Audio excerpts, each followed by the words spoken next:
1-2-1s. This is 16 WAPT News at 10.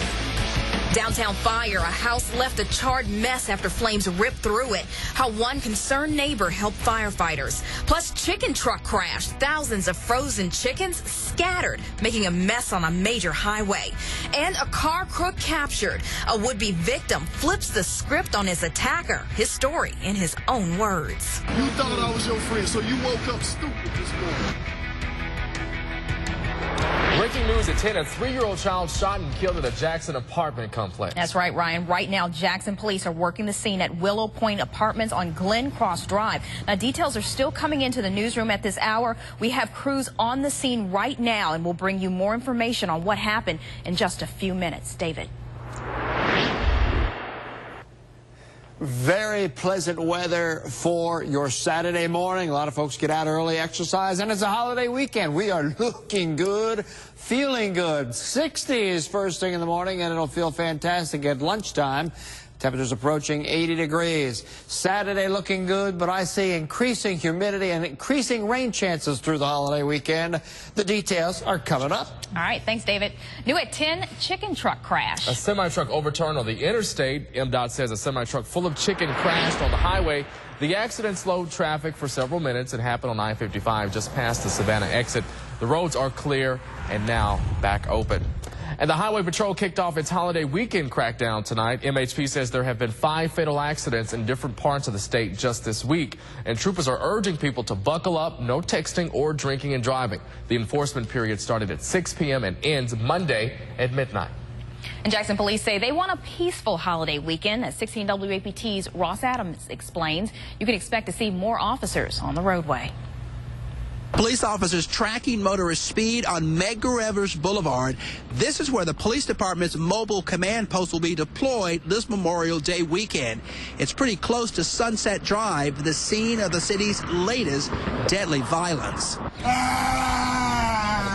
A man gunned down at Sunset Plaza Apartments, apparently in retaliation for the murder of Eric Simmons. He was killed 10 days ago while working on a car in his driveway. He's a good guy, a real good guy. The violence stemming from a dispute over a car repair. When you have somebody to get shot and killed over a car repair, it lets you know that you've got a long way to go as a community. In the upscale Eastover neighborhood on Saturday, a kidnapped homeowner shot and killed a man who took him hostage. And Sunday, someone shot and wounded a Jackson police officer near a troubled gas station. That incident prompted police to deploy the mobile command post near Northside Drive. We believe that high visibility is a factor in deterring crime, period, and especially violent crime. So those are our plans going into the weekend. We just want a peaceful weekend. Police also urging anyone who's hosting holiday parties to monitor their patrons and remember they're responsible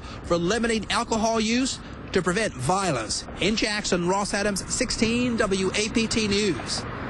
Now, we want to get back to that breaking story about a child killed at a Jackson apartment complex. That's right. 16 WAPT's Mike Perchik is live there with the latest. Mike. Still an active scene out here at Willow Point Apartments in Jackson. The coroner just pulling up a few minutes ago as Jackson police have confirmed a 3-year-old baby was shot and killed earlier this evening. Now, Willow Point Apartments, that's on Glen Cross Drive. AMR has actually put up bed sheets to cover all the windows of that ambulance. We don't know much information tonight. Like we reported earlier, JPD has confirmed a 3-year-old baby was shot and killed earlier tonight. JPD on the scene, AMR on the scene. Like we said, the coroner pulling up just a few minutes ago. We're working as hard as we can to find out more information. We'll pass it along to you when we can confirm that. Here in Jackson, Mike Perchik, 16 WAPT News. All right, thanks, Mike. We'll keep working this story and let you know what we find out. Fire crews scrambled to put out a building blaze in downtown Jackson today. We got there just as flames shot out of the abandoned apartment building. It happened on Adele Street around 1:30 p.m. Now, neighbors say flames shot up to the 2nd floor, and in minutes, the whole building was on fire. One man says he could feel the heat all the way across the street.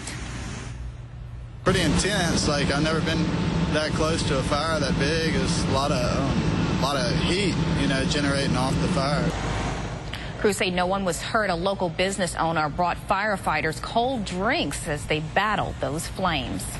And Jackson police need your help tonight to find this guy, Joshua Johnson. They say he's wanted for burglary. If you have any information on his whereabouts, call Crime Stoppers at 601-355-TIPS. And a suspect accused of committing murder in a D.C. mansion went before a judge. That's right. He's facing quadruple homicide charges. Ryan Nobles explains.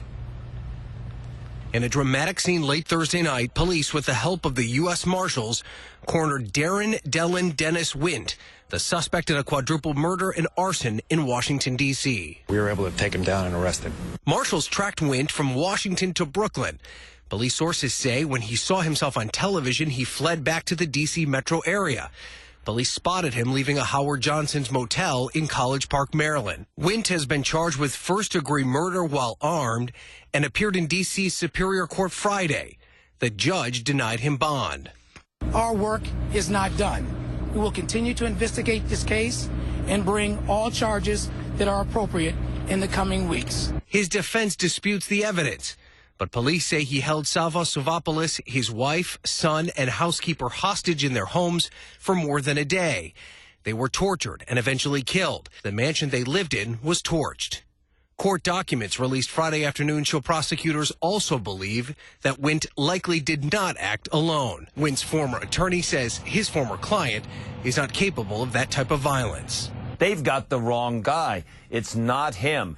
It's a witch hunt. It's a group grope. They're out to get him. Police say the attack wasn't random, noting that Savopoulos was the CEO of American Iron Works, a company Wint once worked for. In Washington, I'm Ryan Nobles reporting. Now, police say several others who were with Wint at the time were also caught and arrested, but at this point they have not been charged. Well, today people lined the streets of Las Vegas to say goodbye to blues legend B.B. King. Today's ceremony begins a week-long series of memorials for King. A musical tribute in Las Vegas is planned tonight. King's body will return to Beale Street in Memphis next week. He'll be buried in Indianola next Saturday. And today, kids had a chance to play video games for free. 16 WAPT's Ross Adams shows us what it was all about.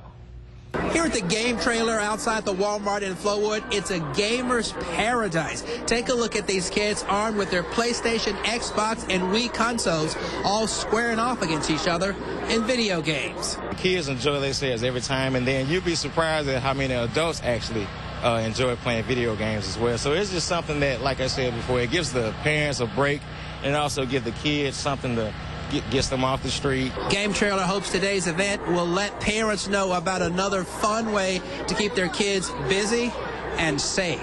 In Flowood, Ross Adams, 16 WAPT News. A big crowd on hand to raise money for a great cause.